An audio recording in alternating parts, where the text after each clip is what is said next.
Assalamualaikum warahmatullahi wabarakatuh. Perkenalkan, nama saya Waridania Syifa dengan NPM G1A023075 dari kelas A Informatika. Yang terhormat, Bapak Dr. Nurmanza SPD, MPD, selaku dosen pembimbing mata kuliah Bahasa Indonesia. Di sini saya akan menjelaskan mengenai ringkasan materi-materi yang sebelumnya telah dijelaskan saat pertemuan mata kuliah Bahasa Indonesia. Materi yang pertama yakni Hakikat dan Perkembangan Bahasa Indonesia. Hakikat dan perkembangan bahasa Indonesia menggambarkan peran penting sebagai bahasa nasional dan negara dalam konteks Indonesia. Sebagai bahasa resmi nasional, bahasa Indonesia digunakan di seluruh wilayah Indonesia yang berfungsi sebagai bahasa komunikasi warga negara Indonesia berdasarkan Undang-Undang Republik Indonesia Nomor 24 Tahun 2009. Dengan demikian, bahasa Indonesia tidak hanya berperan sebagai alat komunikasi, tetapi juga sebagai identitas nasional yang digunakan untuk menghubungkan keragaman budaya dan bahasa di Indonesia, serta menjadi sebuah fondasi untuk pengembangan kebudayaan, pengetahuan, dan ilmu teknologi di negara ini. Selanjutnya, sikap bahasa Indonesia. Sikap bahasa Indonesia ini mencakup posisi suatu mental atau perasaan seseorang terhadap sebuah bahasa, baik bahasa sendiri maupun bahasa orang lain.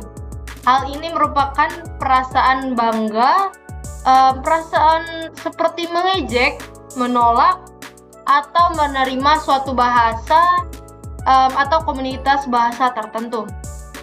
Sikap bahasa merupakan bagian dari sikap pada umumnya dan merupakan reaksi penilaian terhadap bahasa tertentu.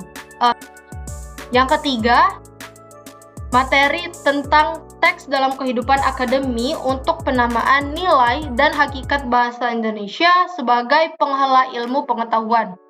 Teks dalam akademik ini merupakan jenis tulisan yang mengkaji suatu permasalahan melalui proses penelitian atau kajian pustaka dengan menggunakan metode ilmiah atau scientific. Bentuk tulisan akademik ini mencakup hasil kajian pustaka dan hasil dari proses penelitian.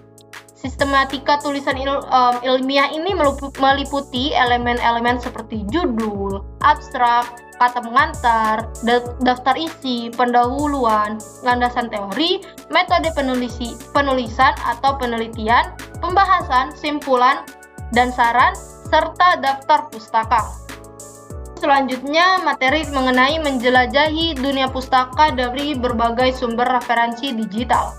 Menjelajahi dunia pustaka dari berbagai sumber referensi digital ini melibatkan penggunaan berbagai platform dan aplikasi untuk mengelola dan mengakses referensi akademik.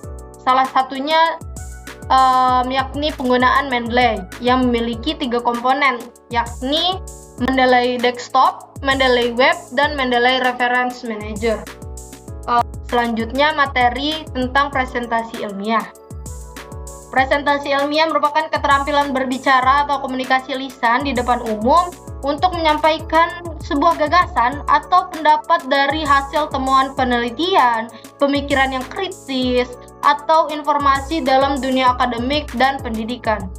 Saat pembuatan presentasi ilmiah ini perlu memperhatikan komponen utama seperti media yang digunakan, meningkatkan kemampuan komunikator dalam menyampaikan pesan, pemahaman audiens terhadap pesan yang disampaikan itu penting dalam komponen-komponen tersebut untuk mempersiapkan presentasi secara matang, dan diharapkan presentasi ilmiah itu juga dapat menjadi sarana yang cukup efektif dalam menyampaikan informasi dan gagasan dalam dunia akademik. Lalu, mendesain proposal kegiatan. Ini merupakan rancangan kerja yang disusun dalam bentuk proposal untuk mendapatkan persetujuan atau pembiayaan dari pihak tertentu untuk melaksanakan kegiatan yang telah direncanakan.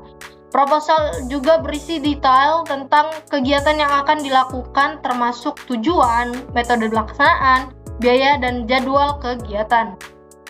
Terdapat sistematika proposal kegiatan yang terdiri dari judul, lalu daftar isi, lalu bab 1 pendahuluan, bab 2 gambaran umum rencana usaha, bab 3 metode pelaksanaan, bab 4 mengenai rincian biaya dan jadwal kegiatan, dan yang terakhir yakni daftar pustaka. Lalu materi mendesain proposal penelitian. Penelitian merupakan suatu usaha atau cara yang sistematis untuk menyelidiki masalah tertentu dengan tujuan mencari jawaban dari masalah yang diteliti menggunakan metode ilmiah. Metode penelitian adalah prosedur dan langkah-langkah dalam mendapatkan pengetahuan ilmiah. Setiap tipe rancangan penelitian memiliki penggunaan utama yang berbeda tergantung pada karakteristik dan tujuan penelitian yang dilakukan. Lalu, tentang melaporkan dan mempresentasikan hasil penelitian merupakan tahapan penting dalam proses penelitian. Hal ini dilakukan untuk mengkomunikasikan temuan-temuannya dan kesimpulan penelitiannya kepada orang lain, baik dalam bentuk tulisan maupun lisan. Yang telah kami buat proposal yakni proposal mengenai program bantuan modal wirausaha atau BMW mengenai produk Bloombat atau Bloom Budget Gelato, yakni gelator merakyat dengan bahan dasar bunga telang dan daun stevia. Saat pembuatan proposal ada beberapa poin penting terkait laporan dan presentasi hasil penelitiannya. Yang pertama, saat menyusun laporan penelitian harus disusun dengan jelas dan secara sistematis sesuai dengan format yang telah ditetapkan. Laporan penelitian juga terdiri dari pendahuluan, metodologi, hasil penelitian, pembahasan, dan kesimpulan.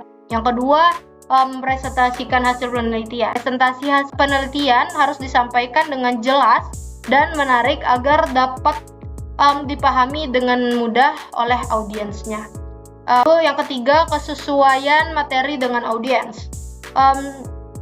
Untuk penyesuaian materi dapat digunakan bahasa yang mudah untuk dapat diterima oleh para audiens saat melakukan presentasinya.